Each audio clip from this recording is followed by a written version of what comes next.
सिंध में इम्तिहाननि जे हवाले सां अहम ख़बर। वज़ीर तालीम व मेहनत सिंध सैयद गनी जी ज़ेर सदारत महकमा तालीम जी स्टीयरिंग कमेटी जो इजलास थी गुज़रियो, जंहिं में फ़ैसिलो कयो वियो त हिन साल कंहिंखे बि प्रोमोट न कयो वेंदो ऐं 5 जुलाई खां मैट्रिक जा इम्तिहान वरिता वेंदा। उनखां फ़ौरन बाद 9 क्लास जा इम्तिहान बि वरिता वेंदा।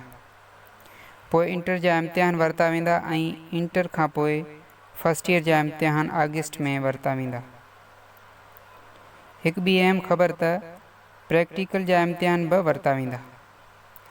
मैट्रिक ऐं इंटर जे इम्तिहान में जेकॾहिं कोई शागिर्द फेल थिए थो त हुनखे पासिंग मार्क्स ॾेई पास कयो वेंदो, जॾहिं त पहिरीं खां 8वीं क्लास ताईं जा इम्तिहान स्कूल पंहिंजे शेड्यूल मुताबिक़ वठी सघनि था।